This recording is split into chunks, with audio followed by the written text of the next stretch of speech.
Pemirsa, Ketua MPR RI Ahmad Muzani mengaku belum mendapat informasi dari Sekretariat Jenderal MPR RI perihal surat usulan pemakzulan Gibran Rakabuming Raka yang dilayangkan oleh Forum Purnawirawan TNI.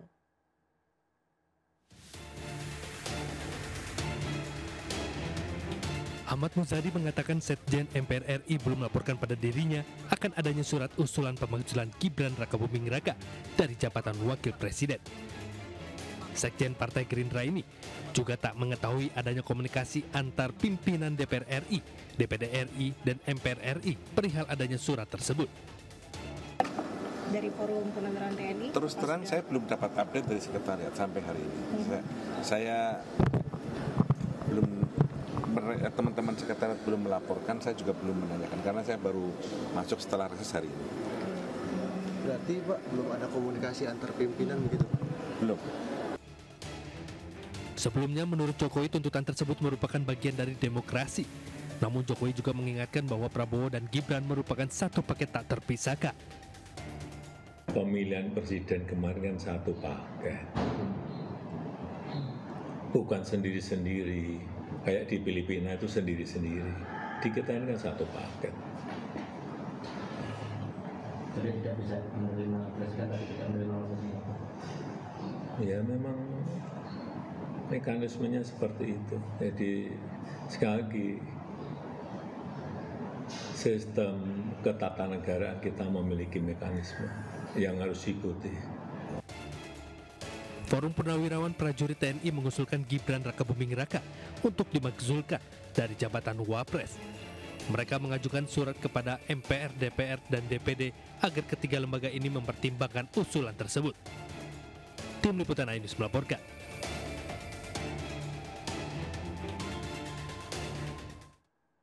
Kita ke informasi lain, pemirsa. Bea Cukai Tanjung Priok lelang mobil mewah Ferrari seharga 1,5 miliar rupiah.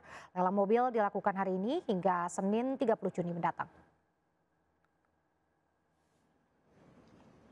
Kantor Pelayanan Utama Bea dan Cukai Tipe A Tanjung Priok menggelar lelang barang yang dinyatakan barang yang menjadi milik negara. Satu unit mobil mewah Ferrari tipe 365 GTB for competition dilelang mulai dari 1,5 miliar rupiah. Selain mobil mewah, barang unik lain dilelang pada periode kali ini adalah peralatan dapur hingga aksesoris K-pop.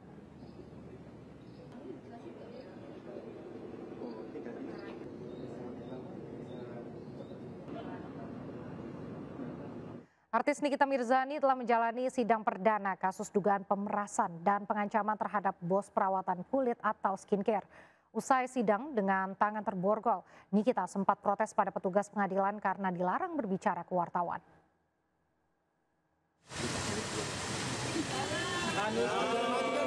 Masya Allah. Sehat kan Niti? Gimana Bang?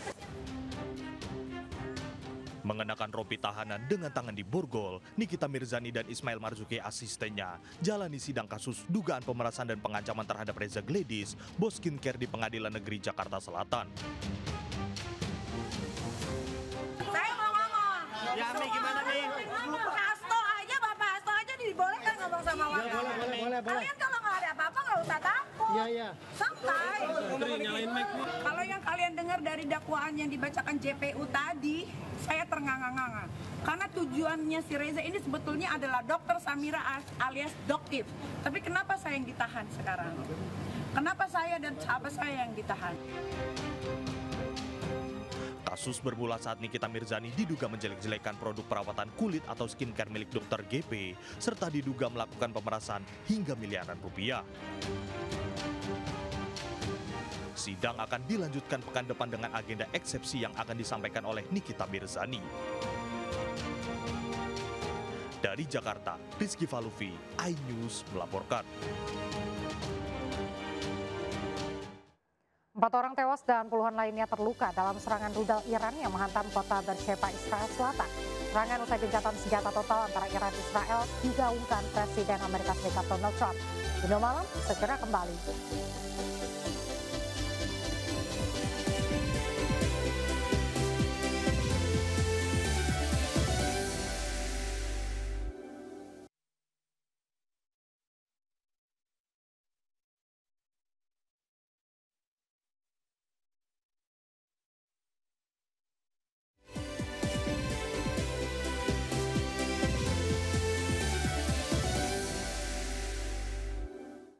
Kembali di Sindo Malam pemirsa, 37 warga negara Indonesia yang dievakuasi dari Iran tahap 2 dijadwalkan akan tiba di Indonesia hari ini. WNI yang tiba kali ini berasal dari Jakarta, Banten, Sulawesi Barat hingga Kalimantan Timur. 37 WNI yang dievakuasi dari Iran dijadwalkan tiba di Bandara Soekarno-Hatta, Tangerang, Banten sore ini. Sekitar pukul 17.30 waktu Indonesia Barat.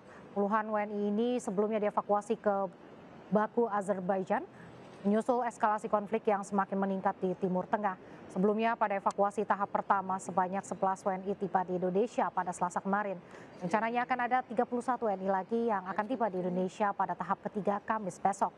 WNI yang akan tiba besok diantaranya berasal dari Lampung, Jawa Tengah, Sumatera Selatan hingga Kepulauan Riau.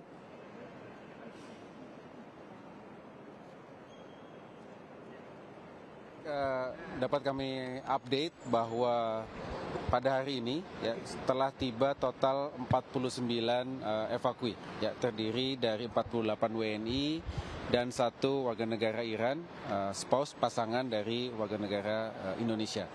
Jadi total ya selama 2 hari ini kita sudah bisa memulangkan ke Indonesia 60 evakui dan kita sedang menunggu sisa 37 lainnya yang saat ini masih ada di Baku untuk penerbangan menuju ke Indonesia. Ya, baik menggunakan negara transit di Turki maupun di Doha. Tadi sudah dijelaskan oleh Pak Furqon bahwa memang untuk penerbangan yang menggunakan transit di Doha sempat mengalami kendala ya karena ada penutupan wilayah udara pasca serangan Iran ke pangkalan militer Amerika Serikat yang ada di Al Udeid, Qatar. Namun dari pantauan KBRI Doha, operasional bandara sudah berjalan dengan lancar ya, dan saat ini mereka sudah mulai mengatur penerbangan keluar dari Doha dan insya Allah 37 WNI lainnya. Pemirsa, guna menjaga kesiapan pasukan dan juga alat utama sistem pertahanan, TNI Angkatan Udara Komando Operasi Udara 2 menggelar latihan perang matra udara Sikatan Daya 2025 di Lanut Syamsuddin Nur, Kalimantan Selatan.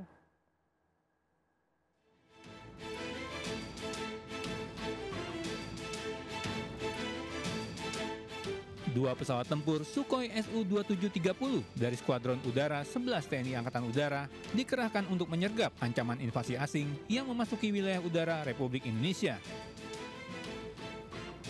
Pesawat tempur besutan Rusia yang dibekali roket S-8 GOM ini langsung melakukan manuver Thunder Flight dan menembak sasaran yang tak mengindahkan perintah.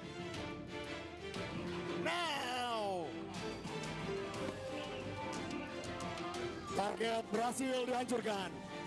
Tengah bersiap Eagle Flight berusaha untuk menghancurkan objek vital nasional milik musuh.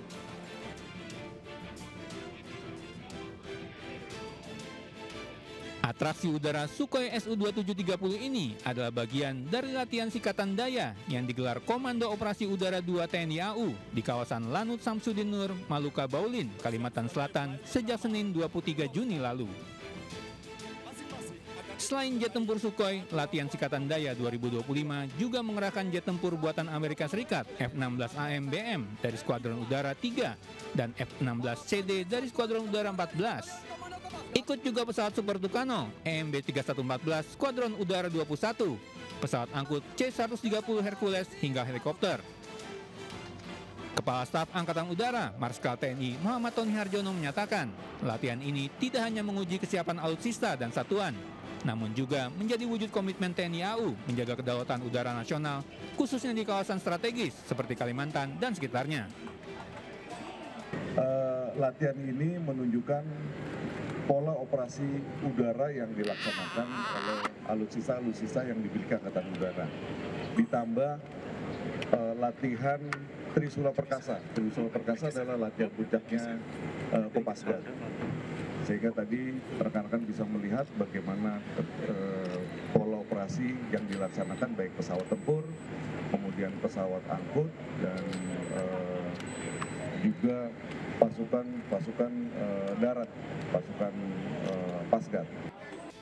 Selain menggelar latihan, TNI AU juga membagikan sembako kepada masyarakat sekitar dan panen bersama dalam rangka ketahanan pangan. Perang Iran dan Israel membuat keamanan Timur Tengah terancam. Lalu bagaimana nasib Qatar dan Arab Saudi sebagai tuan rumah putaran 4 kualifikasi Piala Dunia 2026 zona Asia? Informasi lengkapnya usai jeda, tetaplah di Sindo Malam.